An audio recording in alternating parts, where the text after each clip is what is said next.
As Sister Jamila lights her candle, she whispers a prayer passed down to her through over 40 generations of her family.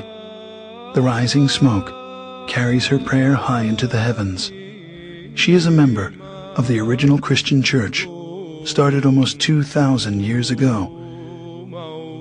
But what happened to this original church, and where do we find it?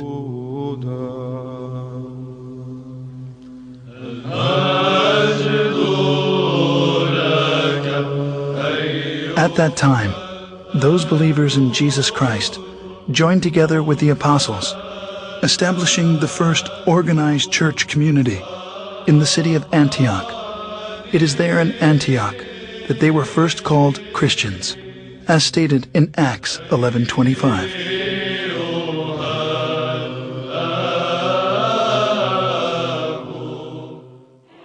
Scholars estimate there are over 2,600 groups today who lay claim to being the church, or at least the direct descendant of the church described in the New Testament.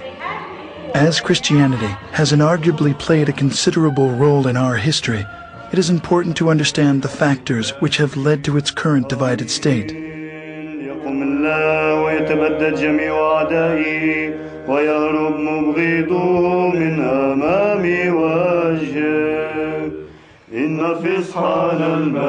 With the birth of the Church of Jesus Christ at Pentecost, the apostles made many missionary journeys.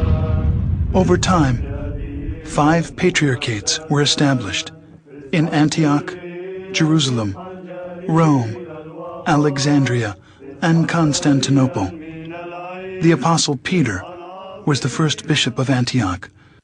12 years later, he became the first bishop of Rome, leaving the apostle Paul as the head of the Antiochian church, while James, the brother of Jesus, was the first bishop of Jerusalem.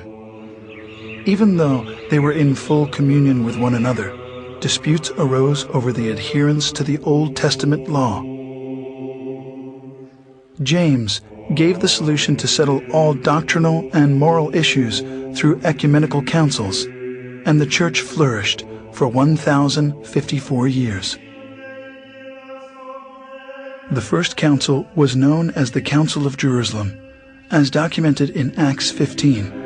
In the history of the Christian Church, we find scores of such councils, establishing its canon laws, which the Orthodox regard as the faith of the apostles, faith of the fathers, faith of the Orthodox, the faith which has established the universe.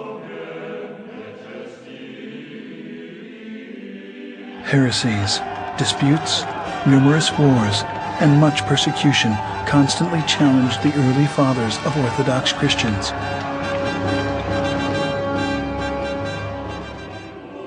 But because the church was unified, it continued to survive.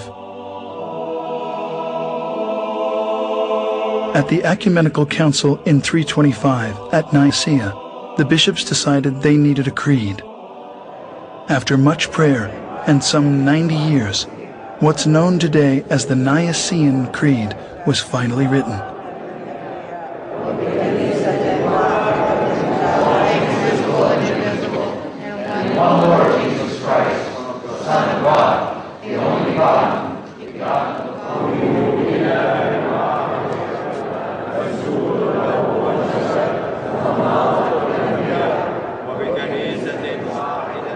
Between the years 325 and 787, 7 meetings were held to establish the laws of the Church.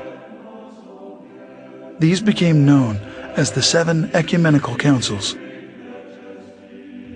The faith of the Church at the close of its first 1,000 years was the same. The doctrine, the creed, the government were all recognized as one everywhere. This one church was the Orthodox Church, which has weathered many attacks. This cohesion, however, was soon to end. As the first millennium was drawing to a close, tensions began to mount between the Western Church, Rome, and the 4 Eastern churches. the bishops of Rome began to claim authority over the other 4 churches, on the claim that the Roman Patriarch was the only true successor of Peter. 2 giant issues emerged. First, Rome's declaration of the Pope's supremacy, and second, that the wording of the 700-year-old creed be changed. As disunity led to conflict, a cardinal was sent by the Roman bishop to slap a document on the altar of the church in Constantinople during a Sunday worship, excommunicating the Patriarch of Constantinople from the church. The final consequences of these tragic events was a massive split. The Great Schism occurred in the year 1054. Pursuing his claim of universal headship of the church, the Patriarch of Rome broke from the other 4 churches, creating the Roman Catholic Church, independent of the other 4.